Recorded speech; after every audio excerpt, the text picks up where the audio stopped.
Coucou tout le monde, je suis très heureuse de vous retrouver pour cette nouvelle vidéo où on va fabriquer un savon en saponification à froid à la banane et au miel.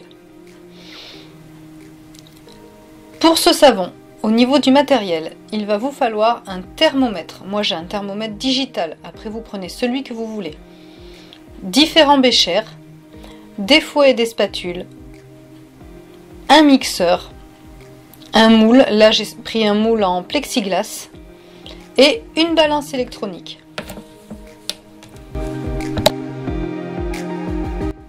Au niveau de l'équipement, on se met à la mode printemps-été 2019-2020 avec un superbe ensemble de gants et un masque. Donc pour les ingrédients, je vous les ai affichés en bas en sous-titres, mais il vous faudra du beurre de karité, de l'huile de tournesol haute oléique, attention, pas de l'huile de tournesol classique, de l'huile de coco, donc moi je prends toutes mes huiles, ou dès que je peux, en tout cas je les prends bio, du beurre de cacao, de l'huile de ricin,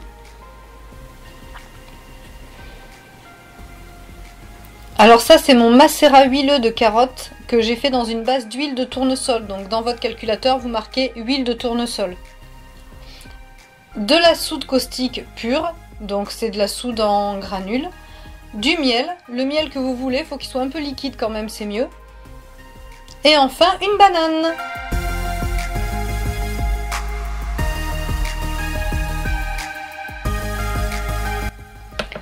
Donc là on prépare sa soude, enfin sa lessive de soude, donc pour ça on utilise la soude caustique en granules que l'on pèse. Ensuite on va peser son eau. Donc l'avantage de fabriquer soi-même sa lessive de soude, c'est que vous pouvez la fabriquer dans différents liquides. Là je l'ai fait dans de l'eau, mais vous pouvez la faire dans du lait d'avoine, du lait d'amande, ce que vous voulez. Là pour le coup donc c'est de l'eau, donc on verse d'abord son eau dans un bécher en verre. J'aurais pu le faire de base, mais j'ai complètement zappé, donc j'ai transvasé, c'est pas grave. Et on verse toujours la soude caustique dans l'eau et jamais le contraire. C'est super important parce que quand vous versez l'eau sur la soude caustique, vous pouvez avoir des éclaboussures et donc des brûlures. Donc on verse toujours la soude dans l'eau. On remue jusqu'à ce que les petits granules soient complètement dilués. Et vous allez voir que ça chauffe beaucoup. Je vais vous montrer la température. Ça chauffe vraiment très très fort. Donc il faut faire vraiment très attention.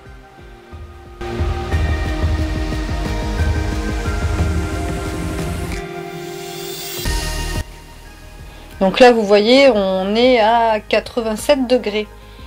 Donc c'est très chaud. Moi je vais le mettre un petit peu au bain-marie froid pour qu'il refroidisse. Et ensuite on passe à la pesée des beurres et des huiles solides qu'on fera fondre en suivant.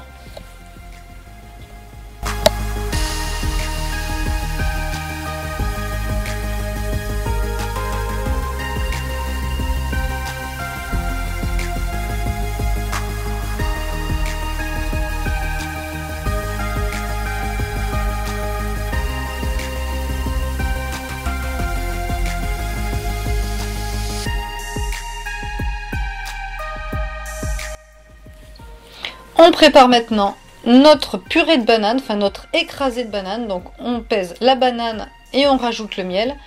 Et on va venir écraser tout ça à la fourchette. Donc on écrase grossièrement, mais de manière à ce qu'il n'y ait quand même pas trop de gros morceaux, parce que pour le mixage après ce sera quand même plus simple.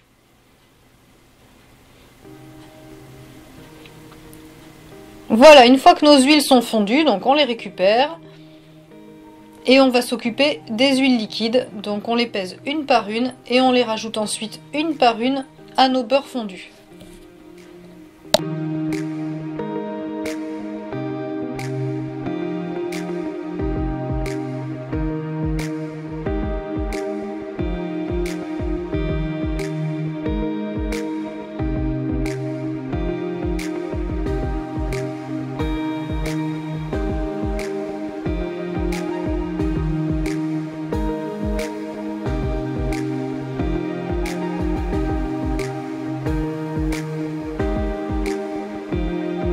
Donc là je verse mon macérat huileux de carotte.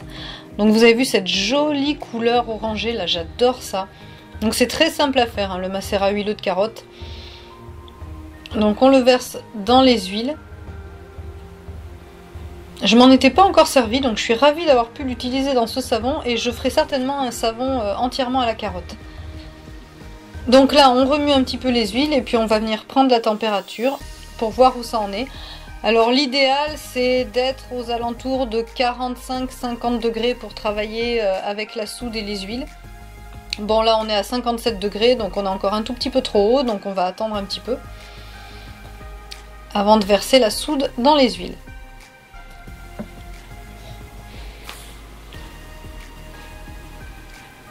Donc là on revérifie la température, voir si tout est ok.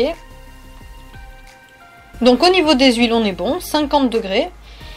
Bon par contre au niveau de ma soude je me rends compte que j'ai laissé un petit peu trop longtemps dans le bain-marie d'eau froide. Elle a légèrement trop baissé au niveau température, mais bon, ça aura pas trop d'incidence sur la préparation. Mais bon, l'idéal ça aurait été qu'elle soit à 45-46 degrés au moins. Mais bon là il n'y a pas de marbrage, il n'y a rien, donc ça va aller quand même. C'est vraiment dans l'idéal les températures que je vous donne. Donc maintenant on va pouvoir mélanger. Donc toujours pareil, on fait très attention à cette étape-là. Il peut y avoir des éclaboussures et même une fois que la lessive de soude est dans les huiles, on fait quand même attention car la pâte à savon reste corrosive à ce moment-là. Jusqu'à la saponification, jusqu'à ce qu'elle soit finie.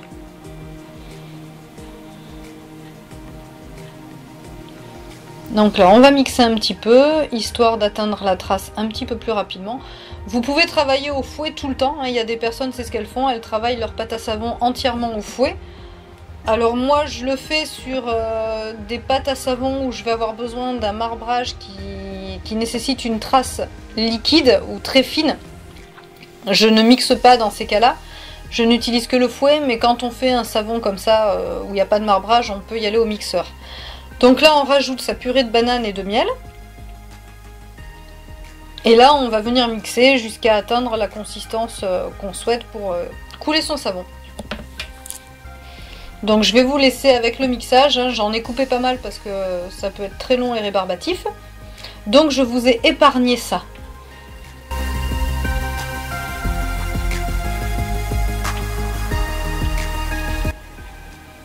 Alors vous allez voir, enfin je sais pas si on s'en rend trop compte sur le film, mais vous allez voir que la couleur de ma pâte à savon change légèrement. C'est dû à l'ajout de banane et de miel, hein. Le miel a tendance à prendre une couleur un petit peu caramel avec la soude. Donc la pâte à savon va foncer un petit peu. Mais c'est quelque chose de tout à fait normal, faut pas s'inquiéter.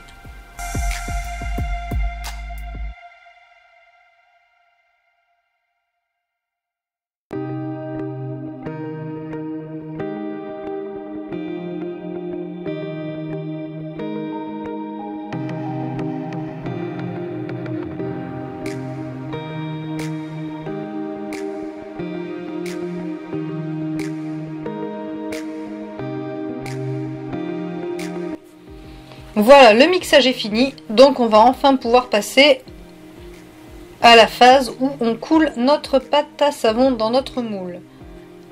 Donc j'adore ces moules transparents, je trouve ça super joli de voir la pâte à savon à travers.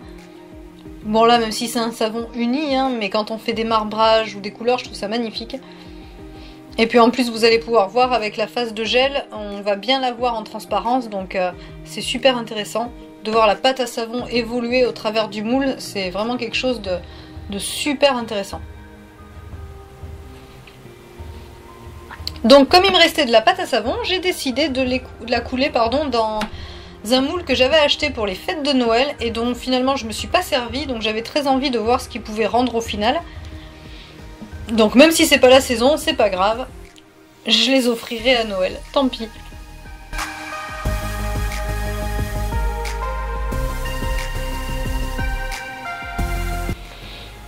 Là j'ai complètement oublié de vous filmer le topping, mais bon c'est très facile, hein. J'ai fait ça avec une petite cuillère. Vous aurez certainement l'occasion de le voir dans une prochaine vidéo, c'est un topping que je fais régulièrement car j'aime bien.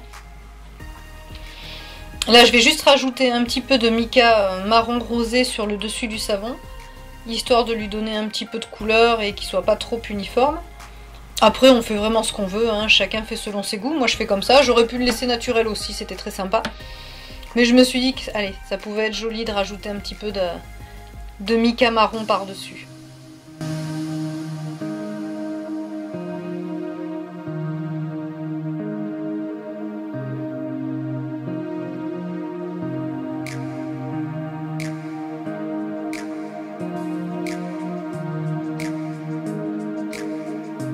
Voilà ce dont je vous parlais, donc la phase de gel, là on la voit super bien.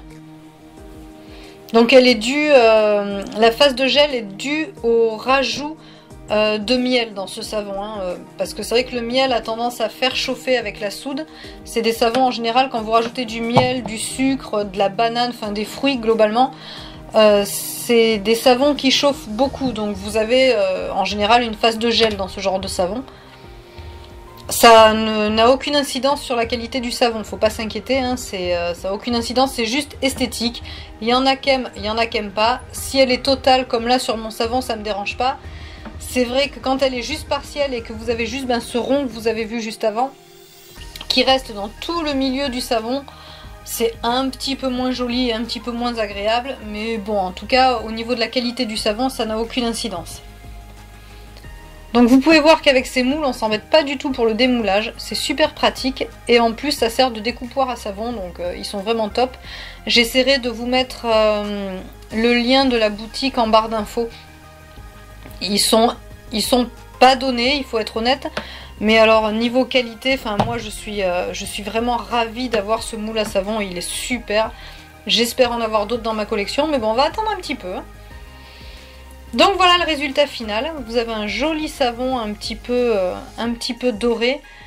Et bon, avec la banane et le miel, ce sera un savon super agréable pour la peau, hyper hydratant. Donc que du bonheur.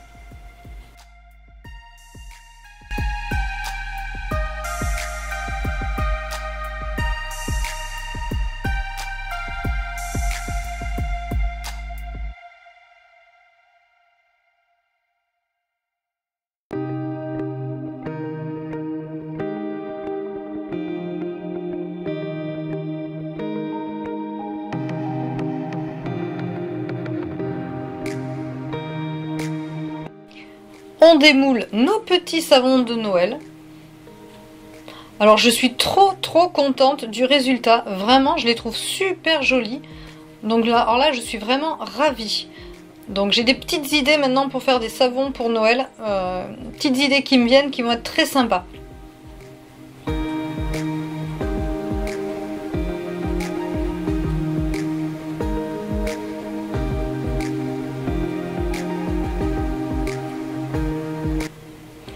Vous voyez un petit peu la différence de couleur entre les deux. Donc là vous avez celui en moule plexi, donc dans le plus grand moule.